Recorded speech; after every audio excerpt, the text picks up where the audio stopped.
Nous c'est Marchandise Haïti. Quel que soit côté information nous prenons chercher le potel baou Jean Lia. Bonjour, bonsoir à tout le monde, dépendamment de l'heure où pour regarder vidéo ça, et pas oublier qu'on sous mon Pemba qui c'est Marchandise Haïti. Jeudi, c'est le 22 février 2021, nous connaissons grand point cap dominé actualité, c'est intervention tête chargée ça que le président pays Jovenel Moïse fait devant Conseil sécurité Nations Unies, mes amis.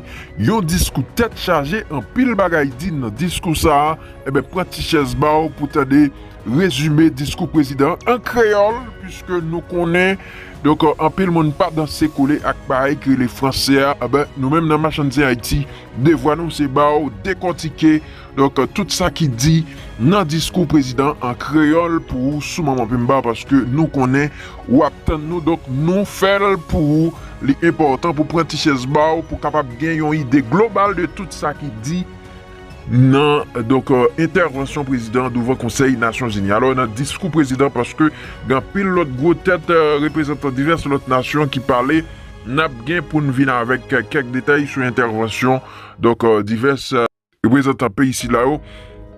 Mais d'abord, n'a résumé intervention président pays pour Jovenel Moïse en pile bagaille dit mes amis tête chargée nous parle saisi tendez donc discours président. Bien avant ça, nous avons invité pour abonner avec la chaîne là parce que c'est une façon capable de nous avancer, arriver plus devant. Ou capable d'inviter les amis, famille faire tout si vous déjà fait et yon l'autre grand service n'a pas demandé encore like vidéo et surtout pas oublier quitter un commentaire et puis copier le link vidéo ça à la gueule dans plusieurs groupes WhatsApp, ensuite plusieurs groupes Facebook. Tant pis s'il vous plaît, dès qu'on finit de regarder vidéo ça, ok, tout le monde ça, ou même capteur de là, ou même avant m'a parlé, ouais, dès qu'on finit de regarder vidéo ça, copier link là, la gueule dans plusieurs groupes Facebook. Pas fait bouche moins long non, j'aime là, m'a veillé, ok, de vous pas faire ça, m'a poué. Bref, c'était un petit plaisanterie, donc de toute façon, aidez-nous à avancer avec le travail là. Donc, on a rentré dans le détail, je ne te dis rien. Pour commencer, le président parlait de l'année 2021 qui c'était une année défi pour l'administration liant quand elle était obligée de prendre des mesures extraordinaires pour protéger la population contre Corona, quand elle était fermée port et aéroport, etc. Et le président fait qu'on ait mesures économiques et sociales qui permettent en pile citoyens respecter le confinement avec dispositions qui te prend pour empêcher la propagation virus là. Il y a quelques exemples parmi mes qui c'est paiement 100 000 professeurs l'école, 10 000 professeurs universités, 65 000 ouvriers, etc. Donc, le président bail bilan gouvernement liant sous question Corona et il dit que résultat positif parce que jeudi en Haïti, donc Haïti fait partie de meilleurs pays dans les Caraïbes qui mieux géré Corona. Donc moi-même m'a dit tout c'est grâce à bon Dieu parce que pile manifestation a fait virer tourner nous fait que saute font carnaval là en pile pays après l'amoué pour Corona ben nous-mêmes n'a pas fait dans carnaval n'a fait toutes ces affaires nous et haïtiens d'où Haïti pas rien Corona donc là président capable dire c'est grâce à bon Dieu qui fait donc Corona pas fait ça d'où il fait en Haïti et concernant dette pays d'Haïti yo président a appuyé proposition CNU CED1 fait pour annuler $1 trillion aide pour 64 pays parmi eux Haïti tout et président fait qu'on ait un petit allègement ça à bon pour paysan car relancer économie là nous pral rentrer dans maman causé à côté dans question élection 2016-2017 président Jovenel remercier Nations Unies ak OEA nan non peuple haïtien parce que yo te accompagné élection si la yo qui était transparent selon ça li dit et qui te respecté les standards internationaux ça qui te permet yon passation pouvoir pacifique président Jovenel fait qu'on est dans intervention li devant Conseil sécurité Nations Unies si pendant 20e siècle là plus gros menace contre démocratie c'était coup d'état militaire et ben dans commencement siècle si là mauvais perdant dans l'élection yo, oligarque corrompu yo, ak yon pandémie représenter un gros danger pour acquis démocratique yo. Président prend exemple yon résolution qui te prend dans pays Chili ak mise en place yon charte démocratique régional dans date 11 septembre 2001 dans pays Pérou qui te mette yon frein dans question coup d'état militaire en Amérique latine ak dans Caraïbes là, toujours selon le président, jodi a faut gen une réflexion ak recommandation pour affronter ça yo qui a contesté élection libre, honnête, transparent ak oligarque puissant qui prend tête yo comme Dieu. Président Jovenel déclaré depuis l'heure prêté serment en 2017, une série de politiciens te refusé accepter résultat élection yo. C'est comme si m'ta dit en résumé, président dit monsieur pas bal souffle même tellement il a frappé et ceci même dans moment pandémie. Donc c'est ça qui rend une condition la vie peuple là avec environnement yo vinn plus compliqué. Et il parlait de classement démocratie 2021 côté Haïti perdu place li, mais il seulement perdu une grande place, sorti dans 105, tombé dans 106. De même pour classement mondial dans question liberté de la presse, Haïti classé 183 sur 189. Donc dans ce sens ça pour président, il mentionnait malgré toute difficulté pays à confronter Haïti porte le bien en matière de démocratie. Dans ça qui gen pour avec économie, nous connaissons point fort président, c'est question contre li coupé yo, que il dit il était jeune en pile des autres et il dit que il corrige yo malgré il te demandé dialogue avant tout. Mais comme réponse, président fait qu'on est oligarque corrompu yo, au lieu de ta mettre tête avec pour faire payer à marché, yo préféré pencher mes violences, mettre tête ensemble avec mauvais perdant yo pour bloquer fonctionnement régulier Sénat, empêcher gouvernement ratifier, bloquer budget qui t'a pour permettre élection faite pour renouveler tiers Sénat. Donc pour président, c'est ça qui c'est pile de blosaille. Nous connaissons président, là il te proposé plusieurs et premier ministre descend en bas dans le parlement, nèg yo vinn à toilette, toute bagaille ça ou fait. Premier ministre pas ratifié, on paquet de bagaille patati patata. Eh ben président fait qu'on est c'est toutes des autres ça qui mettait projet que te gain pour ta faire élection pour renouveler tiers Sénat qui donc caduc depuis commencement janvier 2020. C'est toutes des autres qui résumé pas de gain élection qui fait pour yota renouveler yo et président parlait tout de questions pays l'autre etc. Et ceci pendant 3 années nèg yo a fait des autres ça yo. Président fait qu'on est dans 4 années qui gain li gain sous pouvoir administration li fait face à 7 tentatives d'interruption qui est constitutionnelle par voie violence attaque contre Sénat pays 11 septembre 2019 par gang opposition radicale là pour empêcher ou remplir devoir constitutionnel yo. Président va venir pour la paix même. Non, en tout cas, je pense que président a parlé de dialogue, même que lui dit monsieur refusé dialogue, même pense que président a plus un petit calme modéré parce que Jean président a blagué là, donc c'est pas comme si on moun qui a râlé moun vinn sous lui pour dialogue, non, c'est plutôt un moun qui a poussé moun qui en face li yo, qui a crasé lit là. Président parlait de groupe gang yo qui a poussé tant que donjon dans pays ya. Il parlait de groupe Fantôme 509, il dit que c'est un paquet de policiers qui révoquait pour trafic de drogue qui formait li.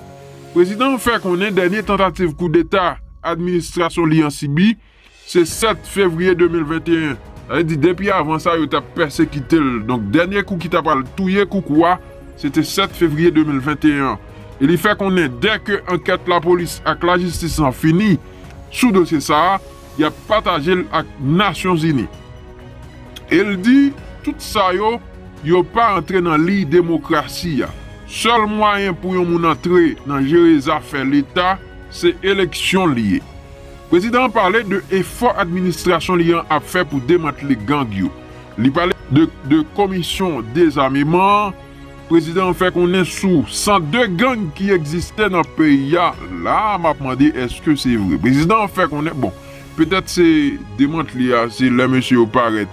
Ils font intervention dans base gang yo, peut-être c'est comme ça président. Ouais, le président fait qu'on est sous 102 gangs qui existaient dans le pays. Le gouvernement liant démantelé 64 et nombre de kidnapping, cas de kidnapping qui te qu'on a fait, yo baissé et population porté si poli dans travail la police a fait. Et il dit la plupart dans gang ça yo cap si mais la trouble dans le pays c'est oligarque corrompu yo cap si porté yo. Et il dit qu'il comprend l'inquiétude du rapport secrétaire général des Nations Unies concernant phénomène insécurité dans le pays. 12 derniers mois ça qui sont passés.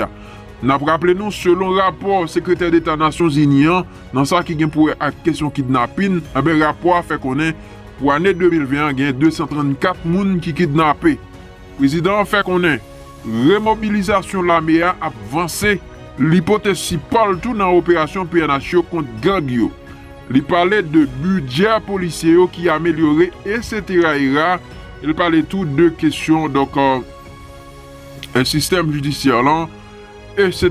Il remerciait des pays tels que France, Colombie qui toujours a bail support avec PNH là. Le président parlait de un rapport gouvernemental a publié dans quelques jours encore sur situation droit moun dans le pays. Le président Jovenel fait qu'on est tous souvent gang yo déguisé en manifestants et journalistes. Entendez causer mes amis. Le président fait qu'on est devant Conseil Sécurité Nations Unies souvent gang yo déguisé en manifestants et journalistes pour attaquer les policiers qui n'ont exercice fonction. Là, je pense que le président font fly parce que nous-mêmes, nous avons un reporter dans la RIA. Dernièrement, nous avons un reporter quand il campé comme ça, un policier qui ballon coup de balle. Les policiers, des fois, il faut le président parler tout d'un paquet de mauvais policiers qui parmi bons policiers qui ont créé des autres tout. Là, je pense que le président a mentionné ça tout. Le président fait qu'on est tout, ça c'est un danger pour les policiers. Elle dit, les gangs déguisés en manifestant, les gangs déguisés en journalistes. Elle dit, pour le président, le conseil des journalistes qui sont dans l'ARIA, c'est son conseil des gangs qui déguisent en journalistes. Le président fait qu'on est ça, son danger pour les policiers et pour les manifestants pacifiques. N'a pas rappelé aux dernières déclarations, ça, il a déjà fait un pile parler dans la République concernant la question gang, ça, le président dit qu'il est déguisé en journaliste. Donc, nous allons l'inviter qu'on est à la côté président dans l'intervention là, mais c'est en français lié. Donc, nous-mêmes dans Marchandise Haïti, où qu'on est, nous pas négocier créole, nous tout faire résumer tout ça qui dit en dedans. Donc, intervention président pour nous faire en créole. Donc, vous capable d'entendre comme ça, ou plus ou moins, ou côté au gars de l'eau, paraître sur les réseaux sociaux, où on dit un bagage pour ta au moins une idée de ça. Ok, nous-mêmes, nous pas mettre, nous pas retirer. Nous dit, mais nous faire exactement résumer discours président devant le Conseil de sécurité Nations Unies. Fait partie des dangers que notre démocratie a dû affronter ces derniers mois. Le dernier en date est la tentative de coup d'État le 7 février 2021. Une fois l'enquête de la police et la justice terminée, partageront le rapport avec l'organisation. À la base de tout ce, il y a le refus du régime démocratique et des élections comme seul moyen d'accéder à la gestion des affaires de l'État.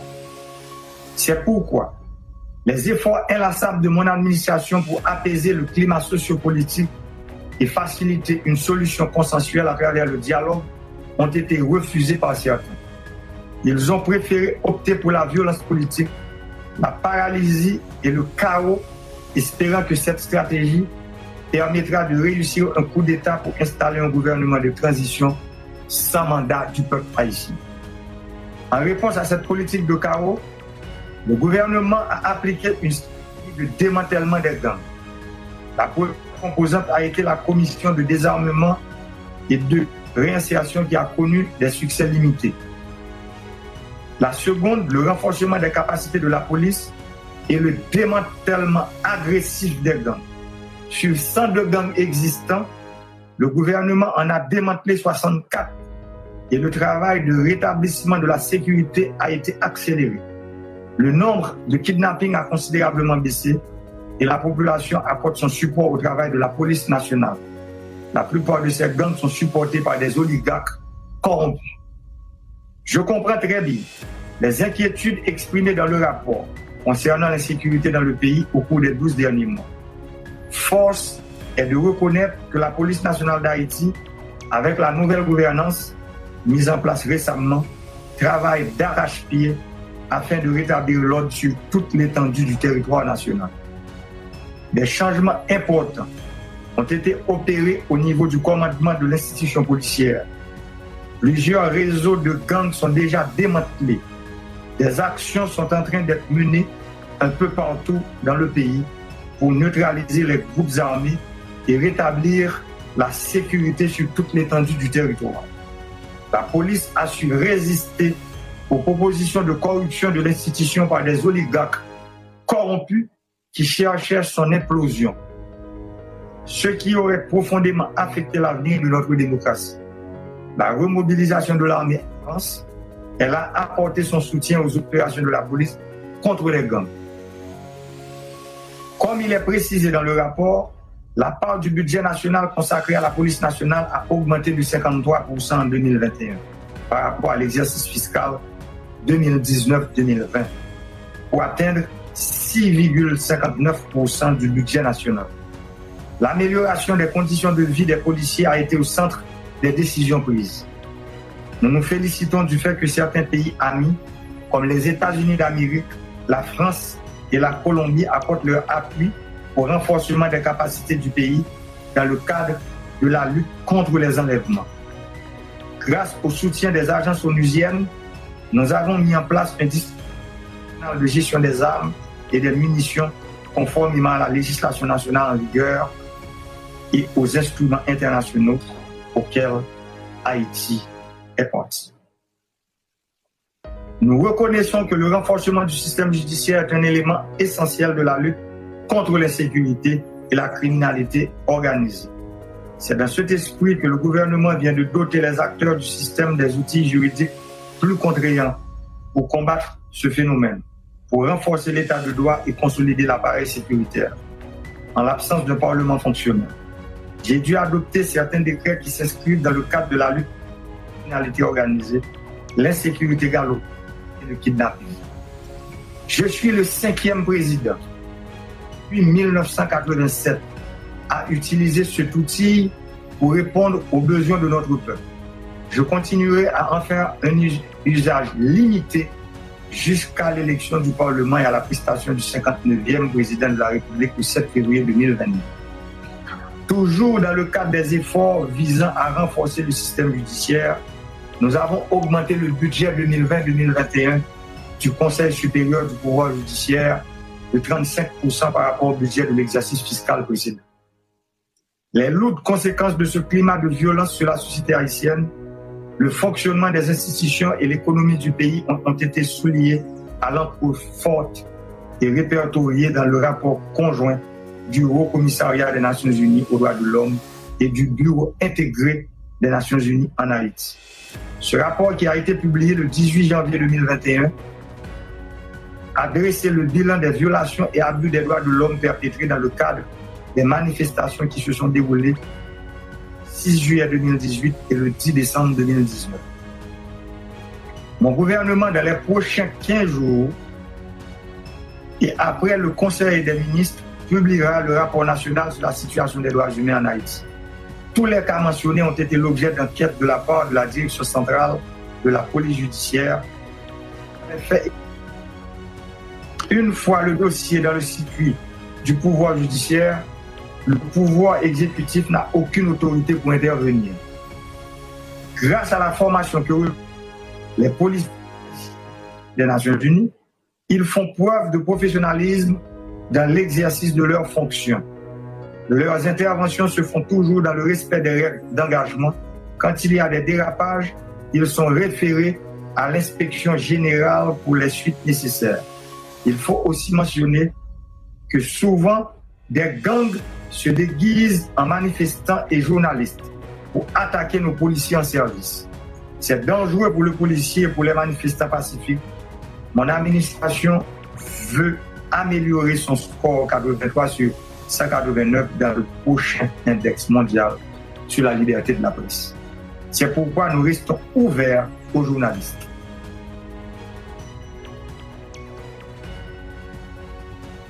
Messieurs les membres du Conseil, Monsieur le Président, vous avez noté dans le rapport les appels d'une partie de l'opposition politique à la démission du président de la République. Avant la fin de mon mandat constitutionnel qui se termine le 6. Cette demande qui avait été formulée lors du dialogue à l'Annonciature apostolique en janvier 2020 pour forcer un coup d'État, la peur des élections et des bulletins de vote de la population explique cette tentative de coup d'État pour installer une transition sans la volonté populaire. Les résultats des 6 dernières élections organisées en Haïti démontrent que la grande majorité de ces acteurs politiques n'arrivent jamais à passer la barre des 1%.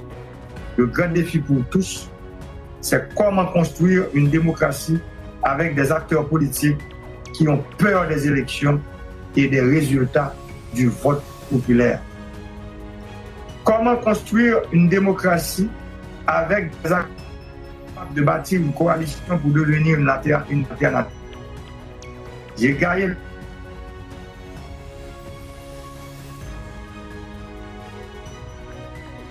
du peuple haïtien. Mesdames, Messieurs les membres du Conseil, le refus systématique de l'alternance politique par la voie des urnes constitue une source de tension permanente dans le pays. En plus qu'il remet sérieusement en question l'option que le peuple haïtien avait faite pour la démocratie pour sortir de la dictature en 1987.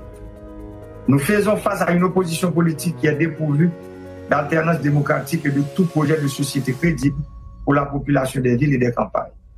Je veux parler de cette opposition radicale. Elle rejette la voie électorale pour accéder au pouvoir. Si nous avons tourné le dos à la dictature pour embrasser la démocratie comme régime politique, nous nous devons de nous en soumettre à toutes ces exigences. L'élection est l'une des règles fondamentales de la démocratie. Un élu doit être remplacé par un autre élu. Nous voulons et devons travailler pour la sauvegarde des acquis démocratiques. La transition est toujours profitable à une oligarchie politique et économique qui aime bien nager dans les eaux, comme je l'ai dit souvent. Mesdames, Messieurs les membres du Conseil, le strict respect du mandat constitutionnel de 5 ans qui m'a été accordé par le peuple haïtien, et depuis ma prestation de serment le 7 février 2017, j'ai toujours pris l'engagement de garantir la stabilité politique, de changer durablement les conditions d'existence de la population et de paver la voie au développement socio-économique durable de la nation. C'est dans cette perspective que je poursuis les réformes structurelles et institutionnelles indispensables à la consolidation des acquis démocratiques, à la préservation de l'état de droit et la réforme en profondeur de l'État afin que celui-ci soit enfin au service de la population tout entière et non d'un petit groupe.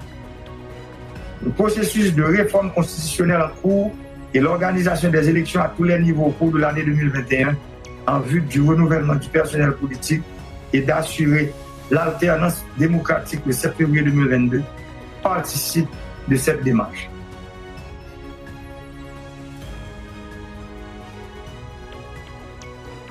Le référendum et les élections de septembre prochain seront en effet l'occasion de faire avancer de manière décisive le processus de démocratisation en cours dans le pays. La mise en place du nouveau conseil électoral provisoire selon les critères établis dans la Constitution a constitué une étape importante vers la réalisation de ces élections. Et selon le calendrier électoral proposé par le conseil électoral provisoire, le référendum aura lieu en juin prochain et le premier tour des élections se tiendra le 19 septembre 2021. J'ai bien noté les inquiétudes exprimées par le secrétaire général dans son rapport en ce qui concerne la fragilité de l'environnement politique, les conditions de sécurité ainsi que les difficultés d'ordre logistique et financier. Les administrations précédentes ont connu des situations similaires et ont quand même délivré. Mon administration et le gouvernement entendent tout mettre en œuvre pour améliorer le climat sociopolitique de façon à assurer le respect des échéances et que les élections puissent être dans des conditions optimales et avec la participation la plus large possible des candidats et des électeurs. Le gouvernement haïtien a déjà apporté 20 millions de dollars dans le basket fund. D'ici le mois d'avril, 20 autres millions de dollars seront à nouveau apportés par l'État haïtien. J'en profite pour remercier la communauté internationale, notamment les Nations Unies à travers le BINU, pour son soutien au processus électoral en cours dans le pays, exprimé par la signature le 21 janvier dernier du protocole d'appui technique et financier au processus électoral. De même, la réforme constitutionnelle que l'ensemble du pays réclame est en train de devenir une réalité avec la création du comité consultatif indépendant de 5 membres chargés de superviser l'élaboration de projets de constitution qui fait l'objet de consultation au niveau de la population avant d'être soumis à un référendum les mois à venir. Le peuple haïtien est en train d'écrire une nouvelle page de son histoire. La nécessité d'une nouvelle constitution s'est fait sentir depuis très longtemps. Comme il a été souligné dans le rapport du BINU, la constitution de 1987 amendée en 2012, actuellement en vigueur, est une source d'instabilité politique et constitue un obstacle majeur au développement du pays. C'est un fait et cela reste une constante dans le discours de tous les acteurs de la vie nationale. C'est un projet du peuple haïtien qui aspire à un changement véritable. Plus de 86% de la population aspire à une nouvelle constitution selon les 2 derniers sondages. Excellence, I'm very sorry to interrupt you. Excusez-moi de vous interrompre, mais votre intervention dépasse largement le temps imparti. Pourriez-vous, s'il vous plaît, passer à la conclusion? Merci. Merci. Je dois vous dire que je suis à mes 2 derniers paragraphes. Ce sera une bonne chose pour moi si vous pouvez écouter les 2 derniers paragraphes.